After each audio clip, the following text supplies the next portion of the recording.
नमस्कार दोस्तों, स्वागत है आपका अपने चैनल स्टडी बिहार में। तो दोस्तों, आज के इसी वीडियो में हम लोग कक्षा 10वीं के हिंदी गोदली अध्याय 8 जित जित मैं निखरत हूँ पाठ के बारे में पढ़ेंगे। इस पाठ को मैं इतना सरल भाषा में, इस पाठ से किस तरह से ऑब्जेक्टिव और सब्जेक्टिव क्वेश्चन पूछे जाएंगे, इन सभी बिंदुओं को मैं इतना बारीकी से समझाऊंगा ताकि आपको हमेशा के लिए याद हो जाएंगे। तो दोस्तों, अगर आप मेरे और सब वीडियो को नहीं देखे होंगे तो उन सभी वीडियो का लिंक इस वीडियो के डिस्क्रिप्शन में मिल जाएगा। वहां से जाकर देख आप मैट्रिक परीक्षा की तैयारी के लिए सभी विषयों का तैयारी कर सकते हैं। तो दोस्तों, अगर आप मेरे चैनल पे नए हैं तो चैनल को सब्सक्राइब कर दें और बेल आइकन इम्प्रेस कर दें ताकि मैं कोई भी वीडियो डालूं तो उसका नोटिफिकेशन आपके पास पहुंच जाए। तो चलिए वीडियो को शुरू करते हैं। तो दोस्तों, जी जित मैं निखरत हूं क्या है? साक्षात्कार है। जैसे आपसे पूछेगा निबंध, कहानी, कविता पूछता है ना, तो उसी तरह इसके बारे में पूछेगा तो आप क्या बताइएगा? साक्षात्कार।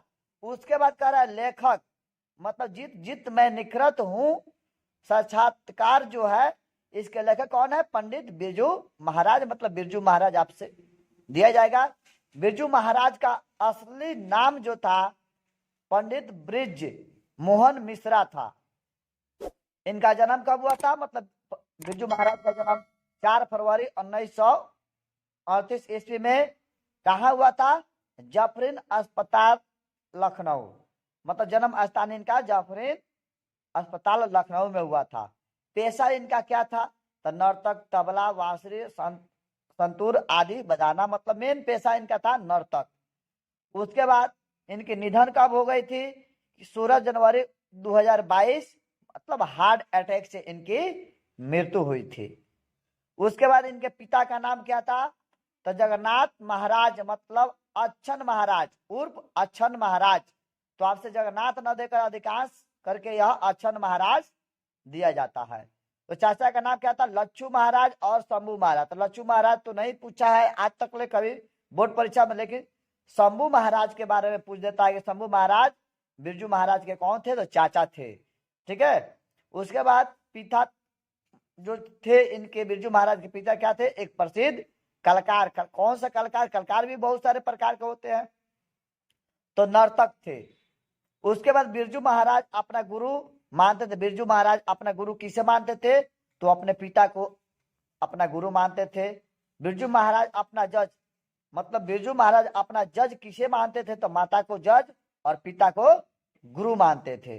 बिरजू महाराज अपने पिता के क्या थे? अंतिम संतान थे। बिरजू महाराज कौन थे? तो बिरजू महाराज जो थे अपने पिता के अंतिम संतान से हैं। मतलब बिरजू महाराज के 2 बहन भी और थी, जेठी बहन थी। मतलब यह अंतिम संतान, इसका मतलब था कि छोटा लड़का थे।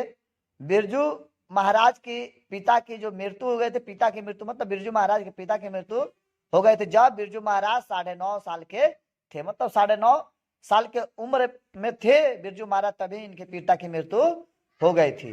बिरजू महाराज के बहनों की जन्म रामपुर में हुआ था। कहाँ हुआ था? उनके बहन, दोनों बहन का जो जन्म हुआ था रामपुर में हुआ था। बिरजू महाराज के शौक क्या था? तो टोपी पहनने का। बिरजू महाराज को क्या चीज का शौक था? तो टोपी पहनने का इनको बड़ा शौक था। बिरजू महाराज की ख्याति किस रूप में था? तो नर्तक के रूप में ख्याति, मतलब प्रसिद्ध थे नर्तक के रूप में। बिरजू महाराज नर्तक थे। मतलब आपसे पूछा जाएगा बिरजू महाराज किस शैली के नर्तक थे? तो कथक शैली। किस शैली के नर्तक थे? नर्तक तो कथक शैली के। उसका बिरजू महाराज तालीम सीखे। बिरजू महाराज तालीम कहाँ किससे सीखे थे? तो अपने बाबूजी से तालीम सीखे थे। संगीत नाटक अकादमी पुरस्कार इन्हें कब मिला था? तो 27 वर्ष की उम्र में इन्हें संगीत नाटक अकादमी पुरस्कार मिला था। उसका बिरजू महाराज थे क्या थे? मतलब बिरजू महाराज किस घराने से बिलोंग करते थे ना? तो लखनऊ घराने से। बिरजू महाराज कलाकार, मतलब पीढ़ी के बारे में पूछा जाए किस पीढ़ी के कलाकार थे? तो 7वीं पीढ़ी के कलाकार थे। बिरजू महाराज की पहली शिष्या कौन थी? तो रेशमी जो थी बिरजू महाराज की पहली शिष्या थी। दिल्ली में हिंदू मुस्लिम दंगे से डरकर बिरजू महाराज कहाँ चले गए थे? तो बिरजू महाराज दिल्ली में रहा करते थे, लेकिन वहां हिंदू मुस्लिम दंगा हुआ था, जिसके कारण वह डर कर माता पिता मतलब इनके माँ और बिरजू महाराज पिताजी की मृत्यु हो गई थी। इनके माँ और बिरजू महाराज जो थे दिल्ली से हिंदू मुस्लिम दंगे से डर कर कहाँ चले गए थे, लखनऊ में चले गए थे। बिरजू महाराज मतलब इनके पिता की मृत्यु हो गई थी, 10वीं 13वीं कराने के लिए पैसा नहीं था, तो इन्होंने क्या किया था, वो 500 रुपए इकट्ठा किए थे। मतलब आपसे पूछा जाएगा, मतलब अपने पिता की 10वीं और 13वीं कराने के लिए इन्होंने 500 रुपया इकट्ठा किया। कितने रुपए इकट्ठा किया था, 500 रुपया।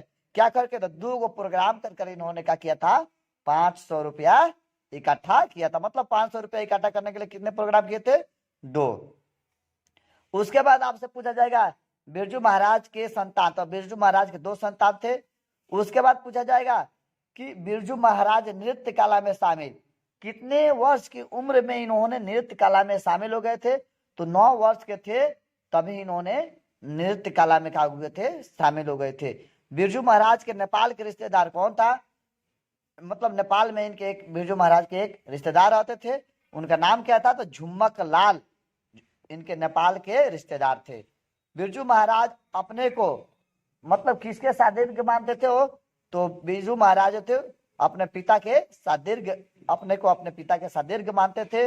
अब आपसे 2 नंबर के लिए क्वेश्चन पूछा जाएगा कि बिरजू महाराज अपना सबसे बड़ा जज किसको मानते थे, तो अभी बताया है ऑब्जेक्टिव में, तो बिरजू महाराज अपना सबसे बड़ा जज किसे मानते थे, अपने माँ को। तो बिरजू महाराज को आगे बढ़ाने में सबसे बड़ा हाथ उनकी अम्मा जी का था। इन्होंने ठुमरी अपनी अम्मा से ही सीखा था। अपने बाबूजी की मृत्यु के बाद जब भी मतलब इनके मतलब बिरजू महाराज के जब बाबूजी की मृत्यु हो गई थी, तो उसके बाद से इन्होंने जब भी नाचते थे, मतलब घर बंद करके भी नाचते थे और अम्मा को क्या करते थे, दिखाते थे, अम्मा देखती थी और उसमें कमी और अच्छाई के बारे में वे अपनी अम्मा से पूछते थे। तो अम्मा जी बोलती है कि तुम बिल्कुल अपने पिताजी पर गए हो ना। तो इस मतलब अम्मा जी की यह कथन जो है उसे और क्या कहता है, अम्मा जी क्या कहते हैं, जब बाबूजी से तुलना कर देती है तो इनमें और क्या हो जाता है, निखार आ जाता है। इसलिए बिरजू महाराज जो थे अपने सबसे बड़ा जज ना अपने माँ को मानते थे। इस भाषा में आप जवाब दीजिएगा। ये मत देखिए कैसे हम लिखे हैं, या क्या है लिखे हैं वो भी याद कीजिए, या समझाया जाता है वो भी याद कीजिए। समझने वाला चीज जो होता है हमेशा के लिए दिमाग में फिट हो जाता है, वह आप कुछ भी लिख सकते हैं जब समझे रहिएगा तब, इसलिए आप समझने का प्रयास कीजिए। उसके बाद कह रहा है कि बिरजू महाराज के जीवन में सबसे दुखद समय कब आया, तो बिरजू महाराज जब 9.5 साल के थे तब उनके पिता की मृत्यु हो गई थी। उस अवस्था में, उस समय में इतना छोटे थे, मतलब बिरजू महाराज इतना छोटे थे ना, उनको यह दुख समझ में भी नहीं आया। उनके मरते ही बिरजू महाराज के परिवार में दुखद दिनों की शुरुआत हो जाती है। मतलब बिरजू महाराज के पिता के मरते ही बिरजू महाराज के परिवार में जो था दुखद दिनों की शुरुआत हो जाती है। स्थिति इतनी दुखदायी थी, मतलब स्थिति इतनी बिखर जाती है घर की कि बिल्कुल पैसा नहीं था, मतलब घर में कुछ भी पैसा नहीं था। पिताजी का 10वां और 13वीं कराने के लिए बिरजू महाराज को 2 प्रोग्राम करने पड़ते हैं, 2 प्रोग्राम तक भी करने पड़ते हैं। यह बिरजू महाराज के जीवन का सबसे दुखद समय था। उसके बाद कह रहा है कि बिरजू महाराज के गुरु कौन थे, तो संक्षिप्त में परिचय दीजिए। तो बिरजू महाराज के गुरु उनके पिताजी थे, उनका नाम अक्षर महाराज था। वे रामपुर के नवाब के साहब के यहाँ नौकरी करते थे। वे अपने समय के कथक के महान नर्तक थे। बिरजू महाराज को कथक की तालीम जो था उनके बाबूजी द्वारा ही मिली थी। बिरजू महाराज के पिताजी सरल और दयालु स्वभाव के थे। उनकी आदत थी कि अपना दुख कष्ट ज्यादा किसी से नहीं कहते थे। 54 वर्ष की अवस्था में लू लग जाने के कारण उनकी मृत्यु हो गई थी, मतलब हो जाती है। अपने विवाह के बारे में बिरजू महाराज क्या बताते हैं, क्वेश्चन कहा कि अपने विवाह के बारे में बिरजू महाराज क्या बताते हैं। तो बिरजू महाराज की शादी 18 वर्ष की उम्र में हुई थी। उस समय वे विवाह के खिलाफ थे, विवाह करना नहीं चाहते थे, लेकिन पिता की मृत्यु की लेकिन पिता की मृत्यु और माँ की घबराहट के कारण उन्होंने जल्दी में शादी कर ली। शादी को साधना में वे नुकसानदेह मानते थे। विवाह के कारण वे नौकरी करते रहे।